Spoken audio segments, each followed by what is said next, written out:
روزے سے رخصت کس کے لیے؟ ہم سب جانتے ہیں کہ روزہ ایک فرض عبادت ہے.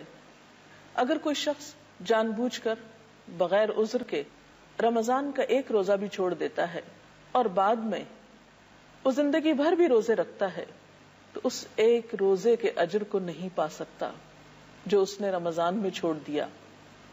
اس قدر اجر و ثواب کے باوجود اللہ سبحانہ و تعالی نے کچھ ایسی حالتوں میں روزہ چھوڑنے کی اجازت بھی دی جن میں روزہ رکھنا انسان پر بہت بھاری ہو سکتا ہے، بہت دشوار ہو سکتا ہے.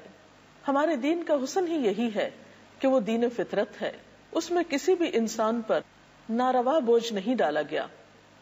قرآن پاک میں اللہ تعالیٰ فرماتے ہیں لا یکلف اللہ نفسا الا وسعها. اللہ تعالیٰ کسی نفس پر اس کی وسعت سے بڑھ کر بوجھ نہیں ڈالتا، اس کو تکلیف نہیں دیتا. بیمار کو بھی روزہ نہ رکھنے کی رخصت دی گئی ہے، لیکن بیماری کیسی بیماری ہو جس میں انسان روزہ نہ رکھے؟ یقیناً وہ بیماری جس میں روزہ رکھنے پر بیماری میں اضافے کا اندیشہ ہو یا جان جانے کا خطرہ ہو. اس کے علاوہ ایسے بوڑھے لوگ جو بظاہر کسی بیماری کا شکار نہیں لیکن بڑھاپا بذات خود ان کے لیے ایک بیماری اور کمزوری کی حیثیت رکھتا ہے، ان کے لیے بھی روزہ نہ رکھنے کی رخصت ہے. حضرت ابن عباس سے روایت ہے کہ بوڑھے آدمی کو روزہ نہ رکھنے کی رخصت دی گئی ہے، لیکن وہ ہر روزے کے بدلے ایک مسکین کو کھانا کھلا دے اور اس پر کوئی قضا نہیں ہے. اور بیمار شخص اگر صحت یاب ہو جائے تو عام دنوں میں وہ اپنے روزوں کی قضا رکھ سکتا ہے، یعنی گنتی مکمل کرنا ہوگی. اگر کوئی شخص کسی ایسی بیماری میں گھر گیا ہے جس سے اسے کبھی بھی صحت کی توقع نہیں تو اسے چاہیے کہ وہ رمضان میں ہی اپنے روزوں کا فدیہ ادا کر دے، اور ایک روزے کا فدیہ ایک مسکین کا کھانا ہے. تو اس طرح اگر وہ رمضان کے بعد روزوں کی قضا نہیں بھی رکھتا تو انشاءاللہ اس کا کفارہ ہو جائے گا. اسی طرح کچھ حالتیں ایسی ہیں جو براہ راست بیماری کے زمرے میں تو نہیں آتی لیکن بیماری سے قریب تر ہیں. مثلا حاملہ عورت یا دودھ پلانے والی عورت، ان کو بھی روزہ چھوڑنے کی اجازت دی گئی ہے. حدیث میں آتا ہے، حضرت انس بن مالک سے روایت ہے، نبی صلی اللہ علیہ وسلم نے فرمایا اللہ تعالیٰ نے مسافر کو روزہ مؤخر کرنے اور نصف نماز کی رخصت دی ہے، جبکہ حاملہ اور دودھ پلانے والی عورت کو روزہ مؤخر کرنے کی رخصت دی ہے. یعنی ایسی خواتین بھی اس حالت میں روزہ نہ رکھیں لیکن بعد میں وہ اپنے روزوں کی قضا دیں. اسی طرح حائضہ عورت، اسے بھی ان ایام میں روزہ نہیں رکھنا چاہیے، ہاں بعد میں وہ بھی اپنے روزوں کی قضا دے گی. روزہ چھوڑنے کی رعایت خاص طور پر مسافر کے لیے ہے. اس سلسلے میں ایک حدیث بھی ہمارے سامنے ہے. حضرت عائشہ رضی اللہ تعالی عنہا سے روایت ہے کہ حمزہ بن عمرو اسلمی نے نبی اکرم صلی اللہ علیہ وسلم سے پوچھا کیا میں سفر میں روزہ رکھوں؟ اور وہ کثرت سے روزہ رکھنے والے تھے. تو آپ صلی اللہ علیہ وسلم نے فرمایا اگر چاہے تو رکھ، چاہے تو نہ رکھ. گویا اس معاملے میں چوائس دے دی گئی کہ جو شخص استطاعت رکھتا ہو وہ روزہ رکھ بھی سکتا ہے اور جو چھوڑنا چاہتا ہو وہ چھوڑ بھی سکتا ہے. صحابہ کرام کا طرز عمل ہمیں کچھ یوں پتہ چلتا ہے کہ ان میں سے بعض لوگ روزہ رکھا کرتے تھے اور بعض نہیں رکھتے تھے، لیکن اس کے باوجود کوئی ایک دوسرے کو برا بھلا نہیں کہتا تھا.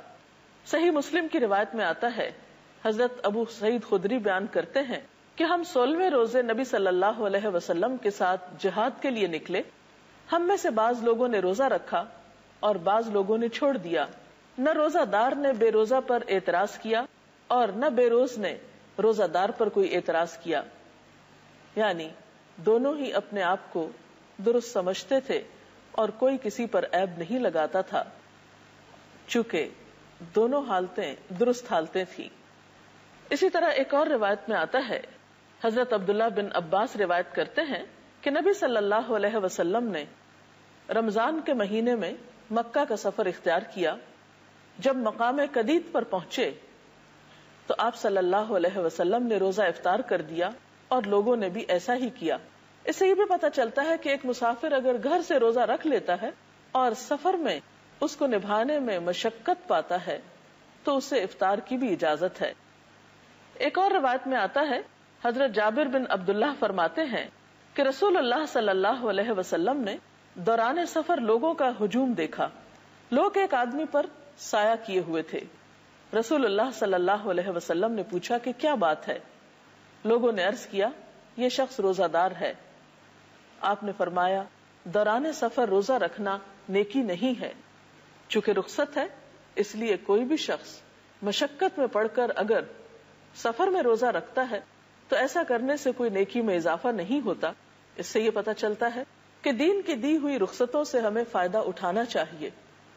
ایک اور حدیث کے مطابق اللہ تعالیٰ جس طرح انسان کے لیے پابندیوں کو قبول کرنا پسند کرتے ہیں، اسی طرح وہ اپنے بندوں کے لیے یہ بات بھی پسند کرتے ہیں کہ بندے اللہ تعالیٰ کی دی ہوئی رخصتوں سے فائدہ اٹھائیں، کیونکہ اللہ تعالیٰ سے بڑھ کر ہمیں کوئی نہیں جانتا، ہماری نفسیات سے اس سے بڑھ کر کوئی واقف نہیں، لہذا اس کو بہت اچھی طرح معلوم ہے کہ کون شخص کتنا بوجھ اٹھا سکتا ہے اور کس حال میں کیسا طرز عمل اختیار کر سکتا ہے۔ اس لیے جہاں کہیں رخصت کا معاملہ ہو وہاں رخصت سے فائدہ اٹھانا بھی نیکی ہے۔ تو یہ چند ایک صورتیں ایسی تھیں جس میں ہم دیکھتے ہیں کہ اللہ تعالیٰ نے اس فرض کی ادائیگی میں لوگوں کو رخصت دی ہے۔ نمبر 1 مسافر، نمبر 2 بیمار، نمبر 3 بوڑھے لوگ، نمبر 4 حائضہ، حاملہ اور دودھ پلانے والی عورت۔